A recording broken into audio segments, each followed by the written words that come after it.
Hello, fellow rebel capitalists. I hope you are well. Let's dive into a couple articles that we just pulled up to answer the question.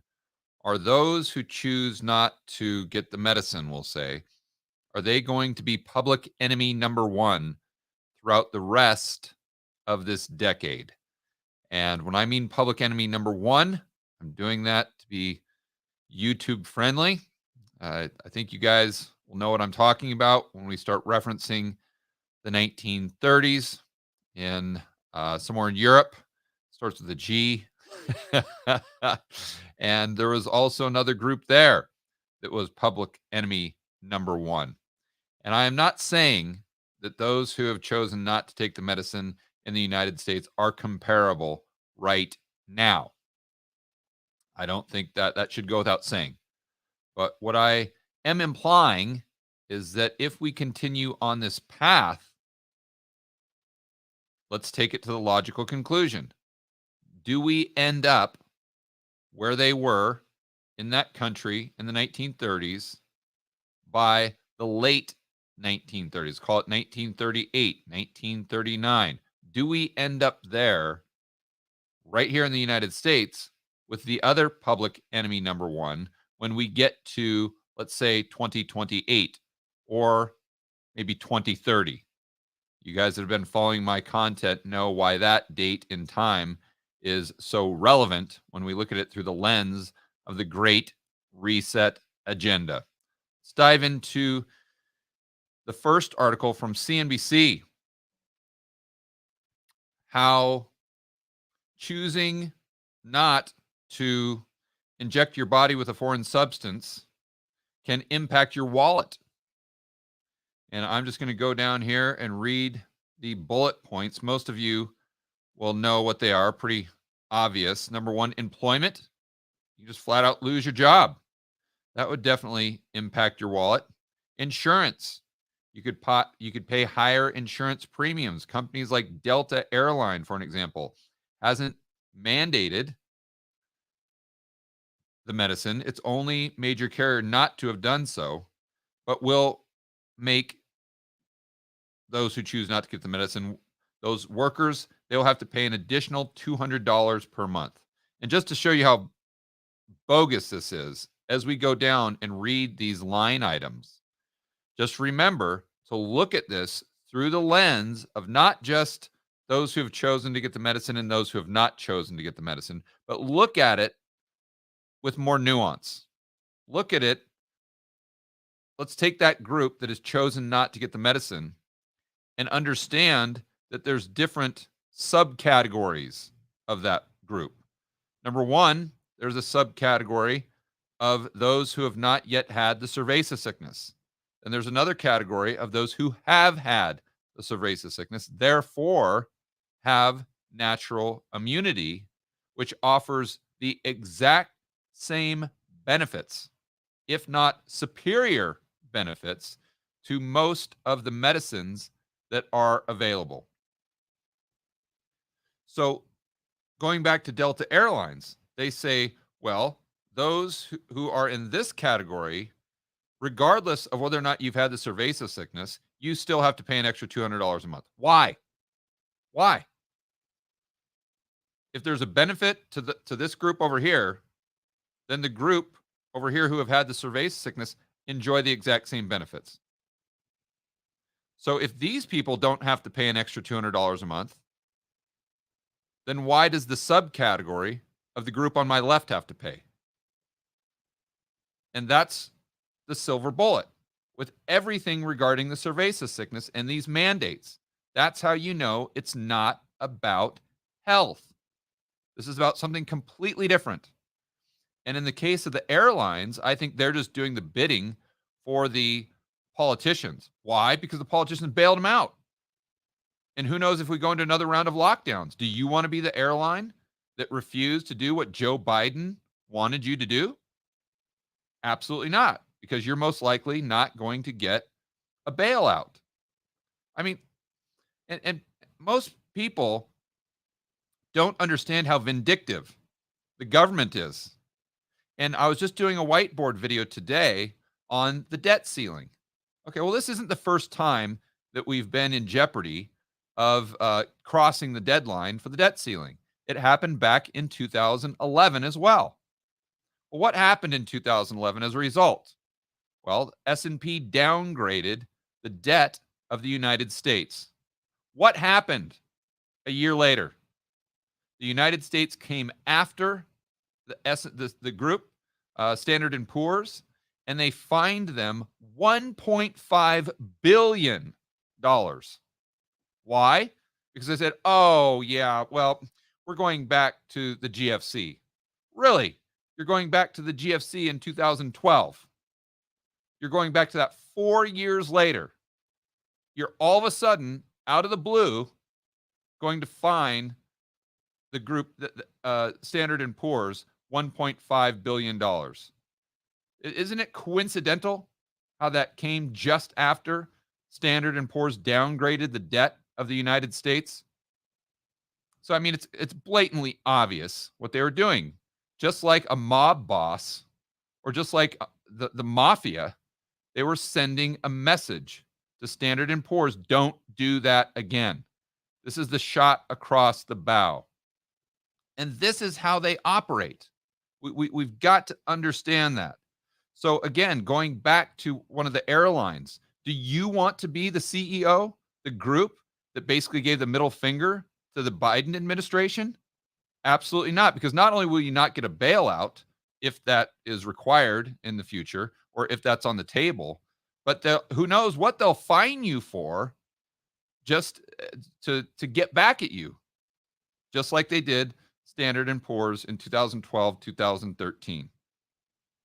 And these CEOs have to understand that's how the government operates. And then you got to put yourself in the position of one of those CEOs. What are you going to do? Are you going to risk receiving the wrath of the government that could just completely put you out of business?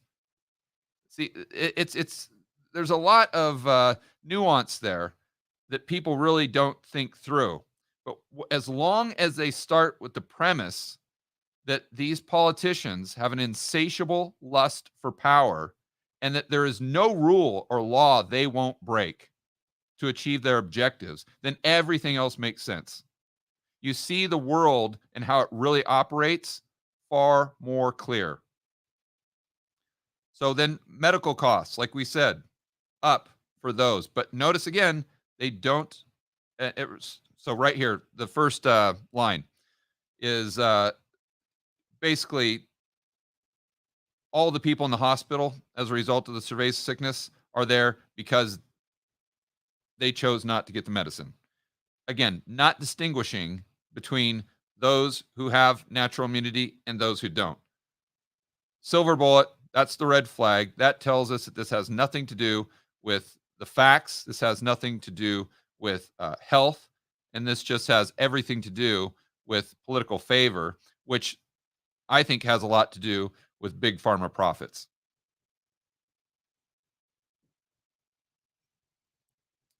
Education, going to cost more there. Their rationale is for college students who have a completely different risk reward profile. And this is another subcategory of those people on my left.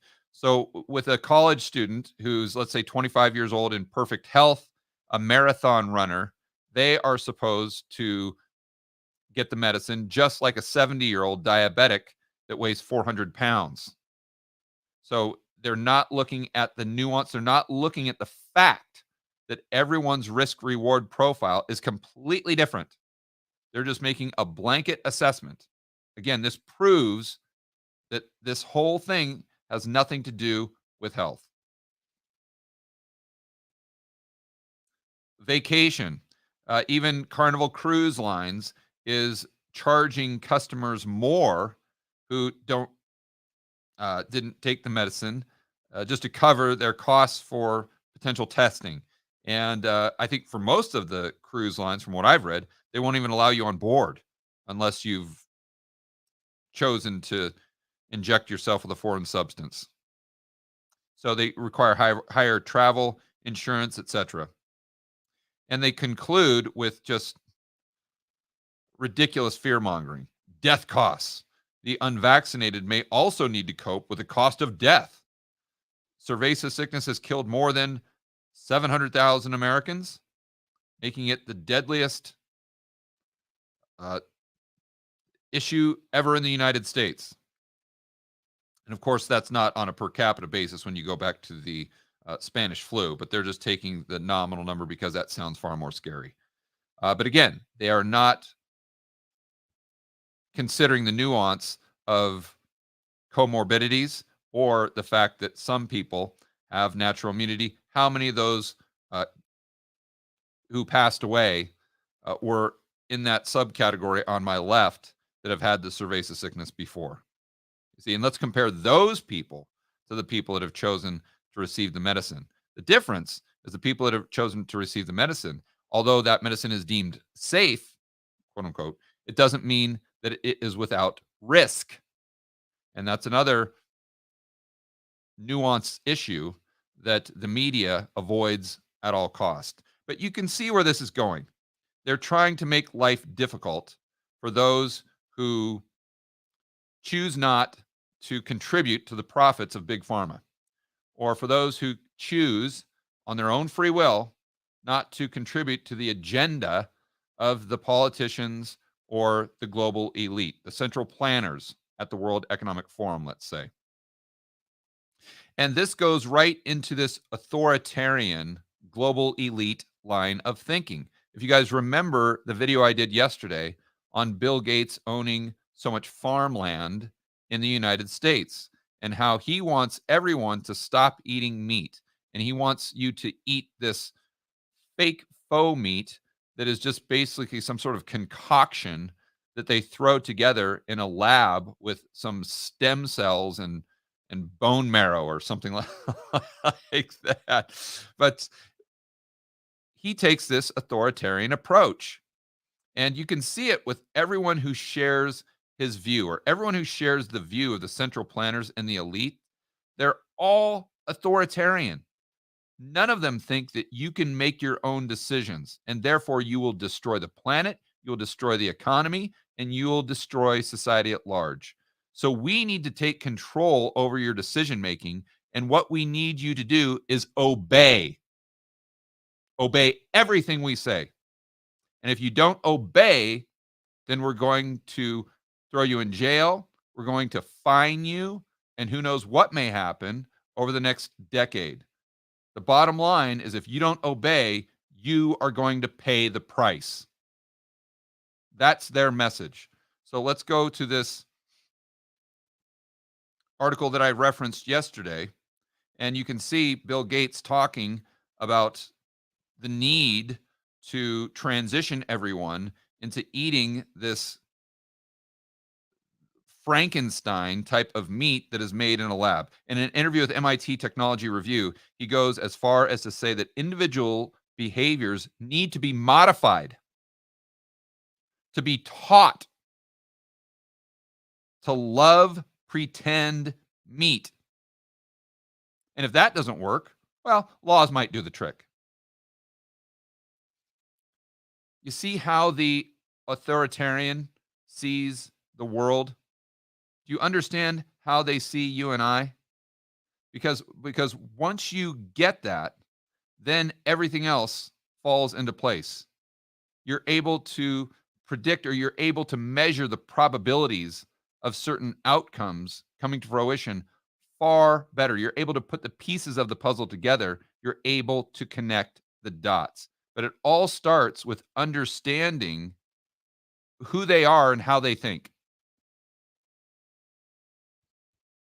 Now, let me go ahead and increase the size. And we're going to read a story. This is from one of the individuals considered a public enemy number one in the 1930s. And then I want to draw some similarities between what we are seeing from the media, the politicians, and the global elite, and unfortunately, a lot of your friend and family member Freds, when it comes to those individuals who, by choice, are choosing not to receive the medicine. And I want to be very clear. I'm not saying that you shouldn't. I'm not anti-medicine in any way, shape, or form. I think for some people, it's probably a great decision. But what I'm against is government enforced mandates. I want to be clear there because those are two completely separate things. And I'm also against this movement to try to take a portion of our population and turn them into public enemy number one. When we've done that in the past, it hasn't worked well. Everyone who has tried to do that in American history, and let's go back to the Jim Crow laws as an example, they have, whenever politicians or a group in our society has tried to make another group the bad guy, it never ends well. They're always on the wrong side of history. So let's look at this story from a gentleman by the name of Freddie Knoller, I believe is how you would pronounce their last name. And this is someone who lived in Germany during the 1930s. I mean, we lived with anti-Semitism. You know, it was nothing new to us because we were born with it. It's not as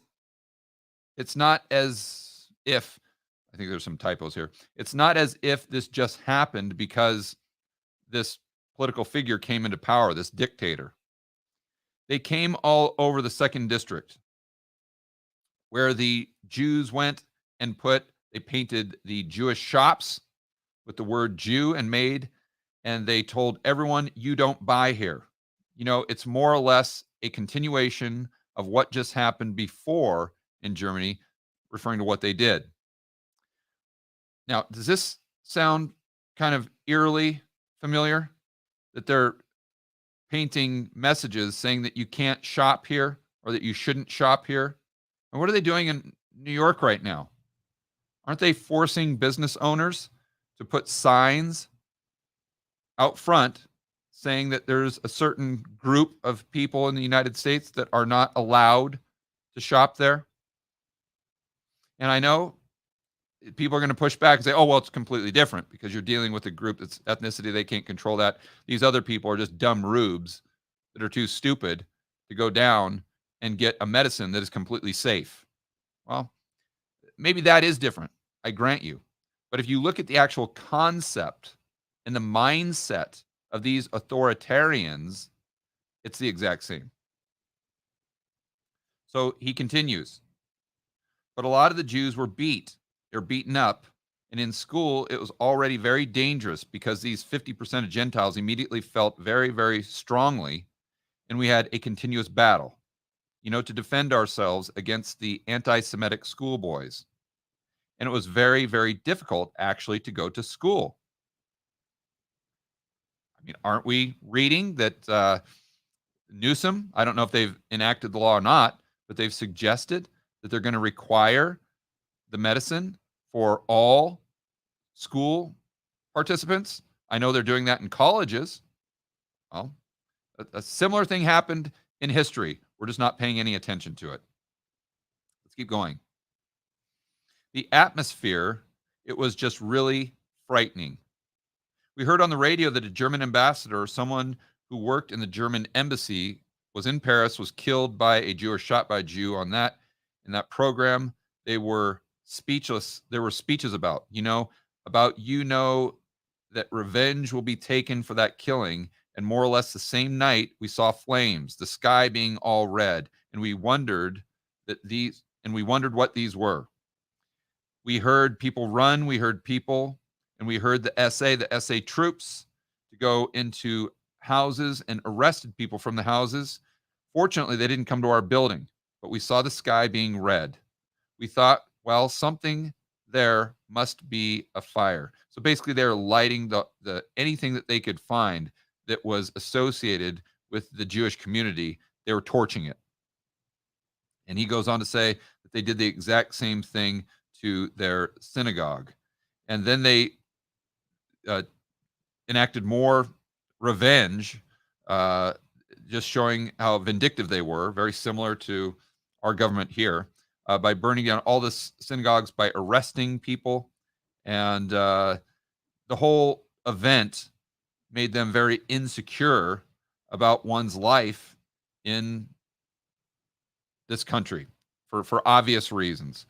And again, I am not saying that we are at that point in the United States right now with the group who I feel is going to be targeted as public enemy number one throughout the rest of the decade. And hopefully I'm wrong. Hopefully I'm wrong. And I think it may transition from people who are who choose not to get the medicine. It may transition to people who just value freedom. I think that's where this is really headed, because that's what the global elite want to take away from you. They want to take away your freedom, your personal liberty, because if they can do that, then they can control and micromanage your life, and that gives them all the power. That, I believe, is the end game. So I want to just be with it at the risk of beating a dead horse. I want to make sure I'm very clear. I'm not saying that we are at that point in the United States now. I'm saying that if we don't get off this path, we very well could wake up in 2029, in 2030, and be in the same place that Germany was in the late 1930s.